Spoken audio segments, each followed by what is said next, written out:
Drinking alcohol every day for 30 years causes excessive weight gain, tiredness, sleep apnea, insomnia, lack of sexual drive, mood swings, tingling sensations in ankles, feet, and hands, swollen ankles, lots of mood swings, irritability, physically unfitness.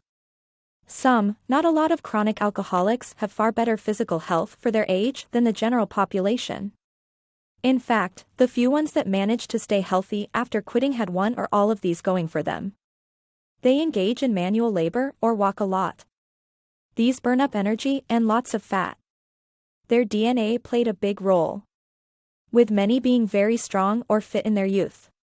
They currently have a codependent spouse or parent who makes them eat healthily and makes them do some basic care of themselves when not on a binge.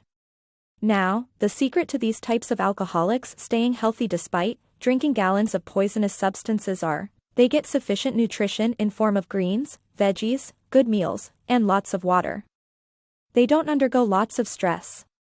When their stress begins to shoot through the roof, they go and get drunk. They avoid responsibility and worry. Physical activity helps them metabolize the alcohol faster. One interesting thing I have found out is that alcohol disinhibits behavior. In other words, they do whatever their body wants them to do. They will get up and walk around when they need some exercise. They will express emotions that might otherwise be suppressed. They will release their own stress by taking it out on any poor suka who tries to initiate a conversation with them.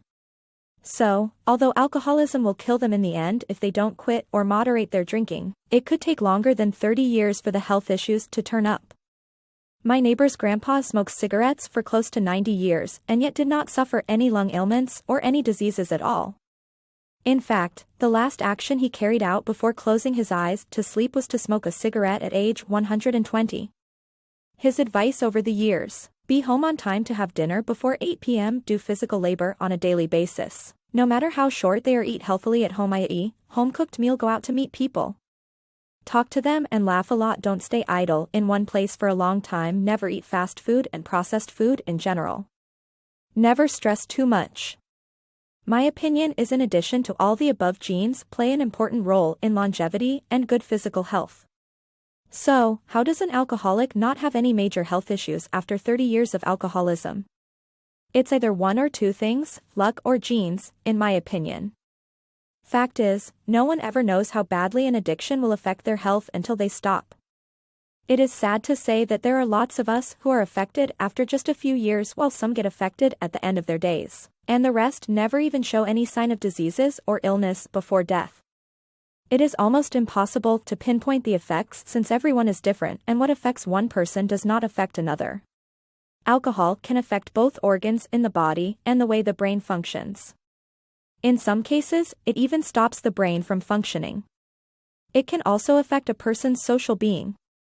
So, when we look at the effects of alcohol, the obvious assumption is the physical effects on the body, as in the liver and beer belly, etc., but we need to pay attention to the not so obvious, like the behavior or mental stability.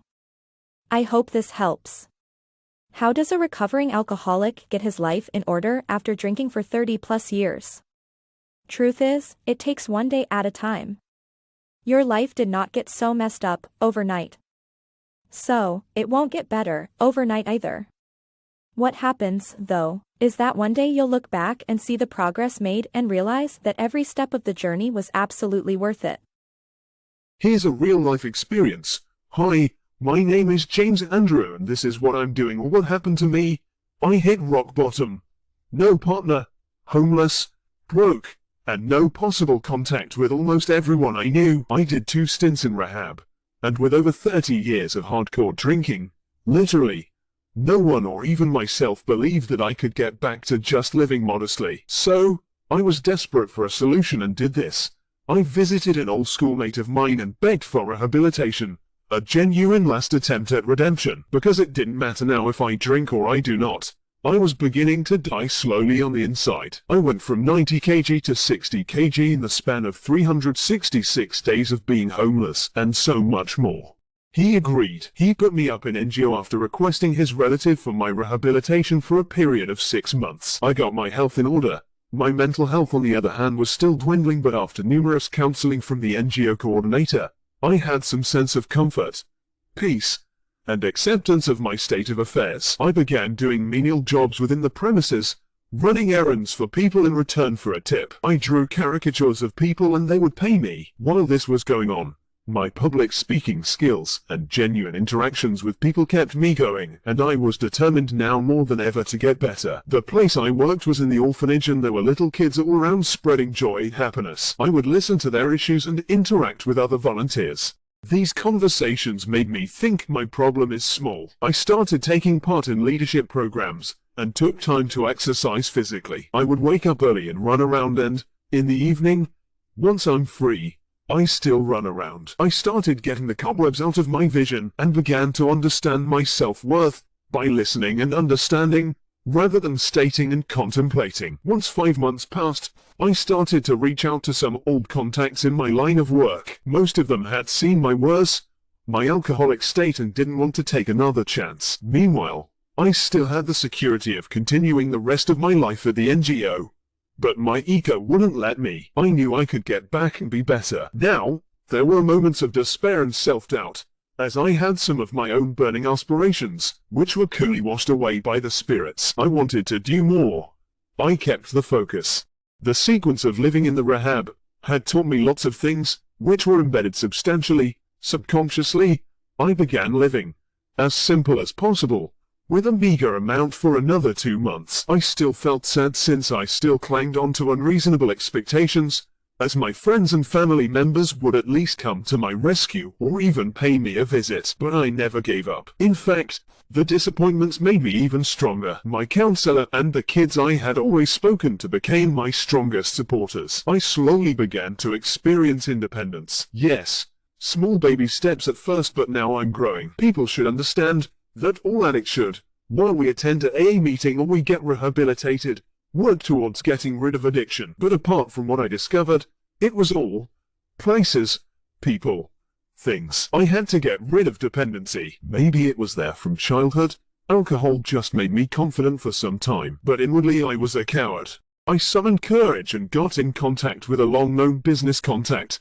After 7 months, they had started a new branch in another city and needed a pair of extra hands. At this point, I was praying not just for a job but a roof too. I murmured, now, I have a chance to get back to my feet. Finally I proposed this to the coordinator of the NGO, and he was happy and supported the move positively. In short, I had a warm send-off. I was provided with a bag full of clothes and some little money to carry on with my appointment. It's been 10 years now, and I'm back to normal, slowly fitting in the society, and began reaching out to my family and meeting them often. They all seem proud of me and of me. I still attend meetings with the AA community once in a while to encourage others to fight the same battle I have overcome. I know this type of empathy or sympathy cannot be returned in any form.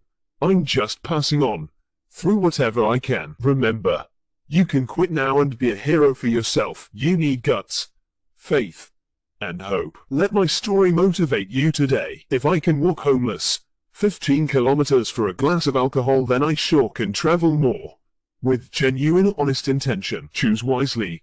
You've got talents. Quit that addiction, and you will overcome it, just like I did. Lastly, can our liver still recover after 30 years of alcoholism? In most cases, yes. Some alcohol-related liver damage can be reversed if you quit drinking alcohol early enough in the disease process. Was this video helpful? Like, share and subscribe to our channel.